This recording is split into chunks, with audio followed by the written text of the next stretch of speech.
Hello brothers and sisters, welcome back again sa ating sharing for bread of God. In the name of the Father, and to the Son, and to the Holy Spirit. Amen. Lord, napapasalamat ako sa lahat ng mga bagay na pinagkaloob at pinigay mo sa akin, sa mga grasya at pagmamahal na aking nararamdaman mula sa Holy Spirit ng iyong gabay. Maraming salamat, Lord. Ngayong araw, aking pinapasalamatan ang oras na ito na ako ay nagkaroon ng panahon upang mananaliksik sa Bible. Lord, ako ay isang makasalanan at mahina at maraming tentasyon sa buhay, ngunit nanatili akong kumakapit sa iyo at ako ay iyong kinagabayan. Lord, maraming salamat. Amen. Okay, brothers and sisters, today ibabagi ko sa inyo ang nakasulat sa John chapter 1 verse 1 to 10. Ito ay napakagandang alituntunin o pasimula, no? Ito ay nakasaad dito. Sa pasimula ay ang salita at ang salita ay kasama ng Diyos at ang salita ay Diyos. Yes, brothers and sisters, lagi nating tatandaan na ang lahat ng bagay sa mundo ay mula sa Diyos at ang Diyos lamang ang makatulong at makagabay sa atin. Ito ay kasama ng Diyos sa pasimula. Ang lahat ng mga bagay ay ginawa sa pamagitan niya at kung wala siya ay walang anumang bagay na ginagawa. Tama, kasi tayo mga tao sa mundo, tao-tao lang tayo, walang halaga ho yun. Mayroon ho tayong kaharian sa pagdating ng araw na saan ang ating mahal na Diyos ay magbalik at yun ang panahon ng paghukom. Kaya dapat nating laging tatandaan na maganda tayo sa ating mga sarili. Ang lahat ng bagay ay ginawa ng Diyos sa pamagitan niya at kung wala siya ay walang anumang bagay na ginawa. Tama. Lagi nating tatandaan na ang mga bagay, ang mga problema natin sa buhay ay maliliit lamang ikumpara mo sa ginawa ng Diyos na napakalaki. Kaya manalig ka sa Kanya upang lahat ng mga bagay sa buhay mo ay mas step by step masaayos. Sa Kanya ay may buhay at ang buhay ay ang ilaw ng mga tao. Yes, lagi natin tatandaan sa kadiliman, sa kahirapan, sa mga trials sa buhay, laging may ilaw na gumagabay sa atin. Yun ang mahal na Diyos. May isang tao na sinugo ng Diyos. Ang kanyang pangalan ay Juan. Yes, si Juan ay ito siya ang anak ni Elizabeth. Ito siya ay ipinauna ng Diyos upang siya ay magturo sa atin at magbautiso sa atin. Ibig sabihin, magbigay sa atin ng pagtuturo upang tayo ay makahanda sa pagsalubong sa mahal na Diyos or sa Mesiyas or makilala natin ang Mesiyas dahil ng panahon na yun, ang Mesiyas ay magpakatao. Siya ay dumating upang magpatutuo tungkol sa ilaw upang sa pamagitan niya ay magkaroon ng panampalataya ang lahat. Yes, si Juan ay isang propeta na magtuturo tungkol kay Jesus Christ kasi siya ang pinauna upang maghawan ng daan ni Jesus Christ at ang mga tao ay makilala si Jesus Christ. Ang tunay na ilaw na nagbibigay ng liwanag sa bawat tao ay dumarating sa sanlibutan. Yes, ito siya ay ang pinahayag ni Juan na darating ang liwanag or ang magpaliwanag sa mga tao. No, siya ay nasa sanlibutan at ang sanlibutan ay ginawa sa pamagitan niya, ngunit hindi siya kinilala ng sanlibutan.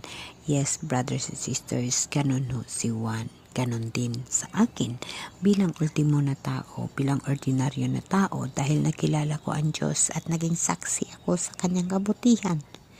Aking pinapahayag sa inyo na kilalanin ninyo siya nung panahon na si Jesus Christ hindi nakilala ng mga tao.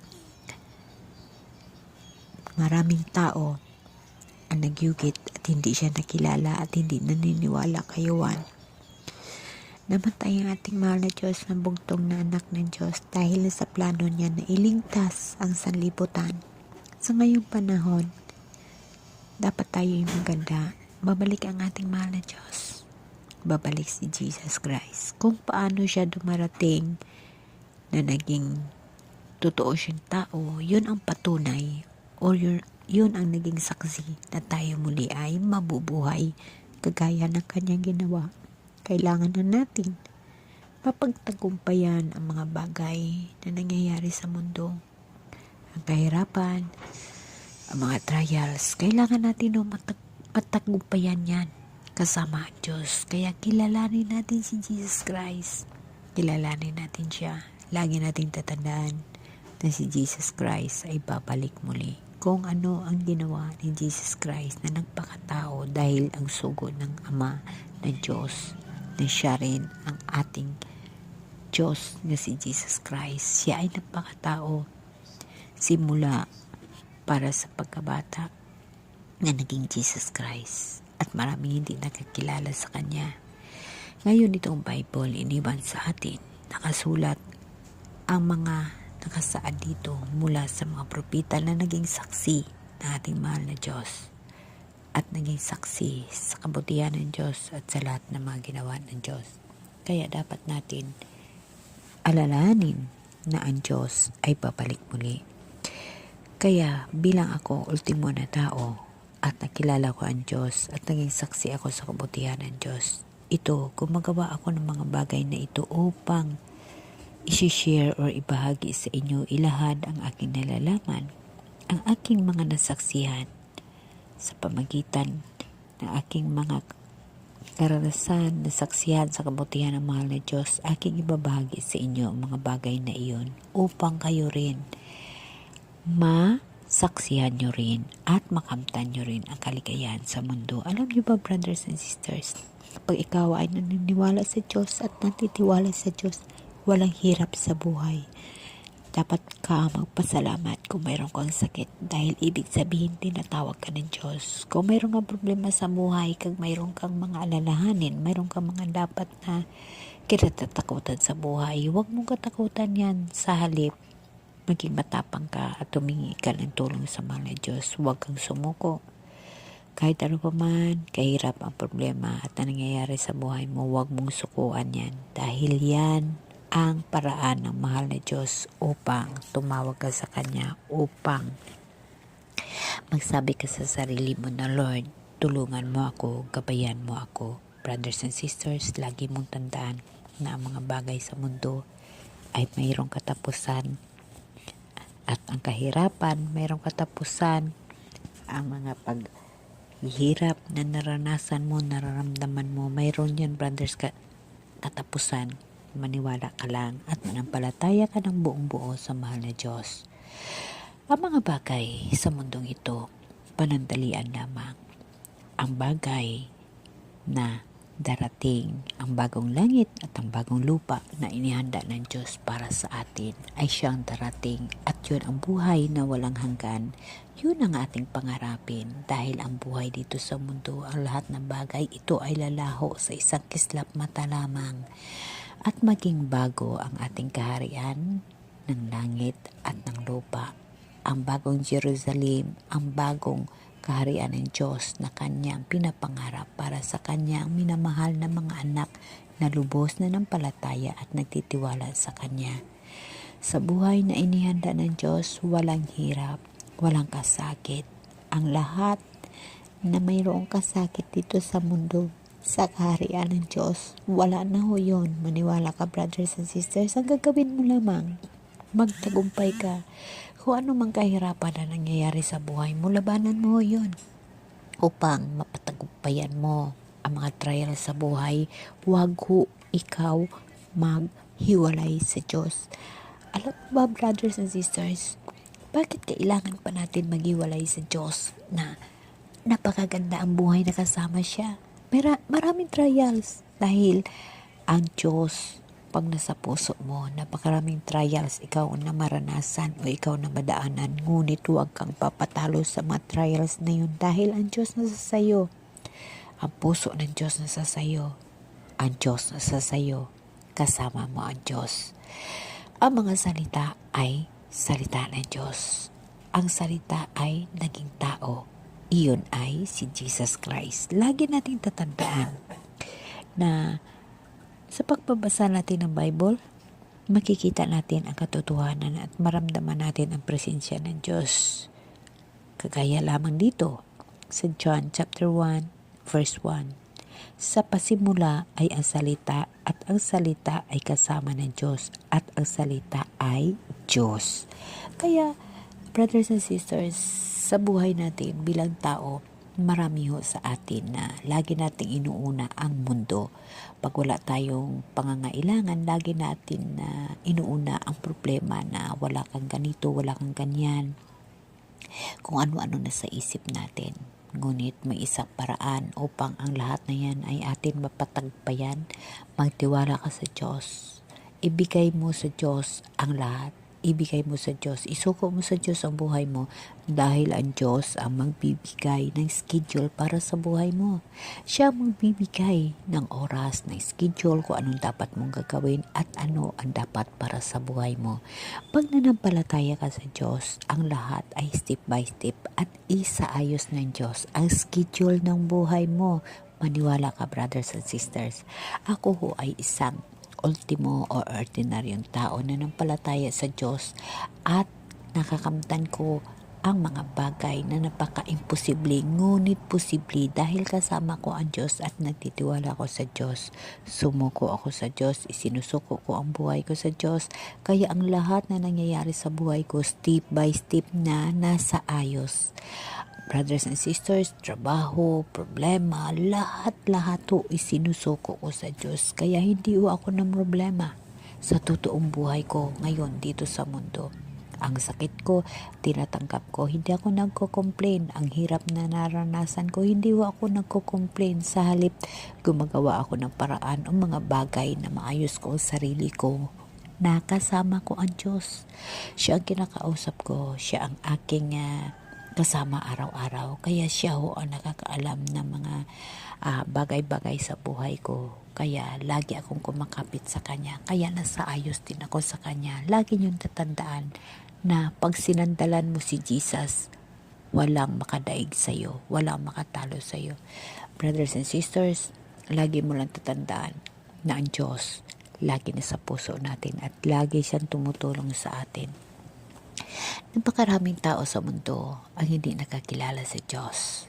Kahit kay Jesus Christ noon, wala nakakilala sa Kanya.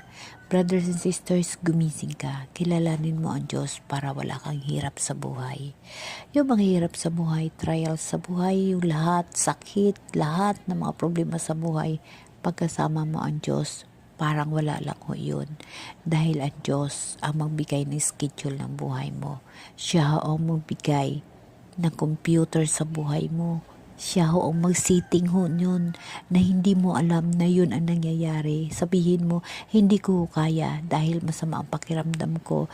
Ganito ang nangyayari sa akin, masakit ang ulo ko, mahirap ang ganito. No, huwag kang mag-isip ng negatibo. Lagi kang positibo na kasama ang Diyos. Dahil kahit ano kahirap at kahit ano kabigat, kayang-kaya mong dalhin pagkasama ang Diyos. Kahit may sakit ka, kahit hindi ka makatakbo, pagkasama mo ang Diyos, makakatakbo ka. Yun ho ang tinatawag na mirakulo sa buhay o ang pagsaksi mo na kabutihan ng Diyos, na pagmamahal ng Diyos sa buhay mo. Brothers and sisters, bakit kailangan natin maghihirap sa buhay sa mundo?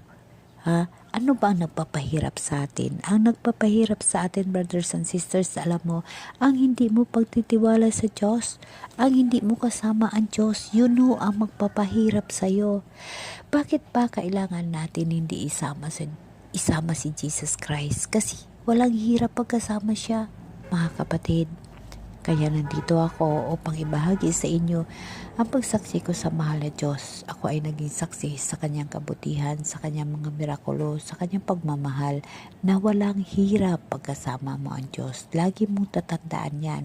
Hindi ho ikaw mahihirapan pagkasama mo ang Diyos dahil step by step iayos ng Diyos ang iyong buhay, ang iyong kalagayan.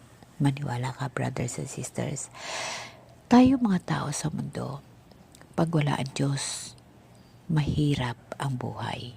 Lagi nating tatandaan na pagkasama mo ang Diyos, sandalan mo ang Diyos, ang lahat sa buhay mo ay maaayos.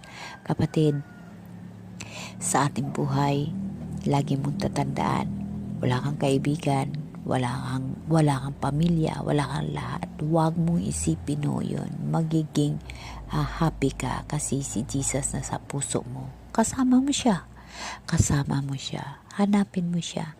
Ito ang aking sinasabi sa inyo. Ang mga bagay na hinahanap natin sa Diyos, atin makikita pag tayo ay manampalataya ng lubos sa Kanya. Hindi lamang na tayo'y nagawa ng mga bagay na kaaya-aya sa mata ng Diyos. Tumutulong tayo, gumagawa tayo ng paraan, kaaya-aya ho yan sa mahal na Diyos. Ngunit sa ating sarili, mayroon ho tayong inaabangan ang mga kapalit ng ating mga binibigay o ating tinutulong. Hindi mo makikita si Kristo, hindi mo makita si Jesus Christ pag ganyan ang magiging attitude mo. Baka sabihin mo, magbibigay ako, sayang naman to. Magbibigay ako, sayang pa to. Ganito. Wag kang magbibigay na mayroon kang iniisip na kapalit. Wag kang magbibigay na mayroon kang iniisip na mayroong mangyayari o may pagbabago. Kung di, sa halip, magbibigay ka na si Jesus ang kasama mo. Siya ang magiging gabay mo.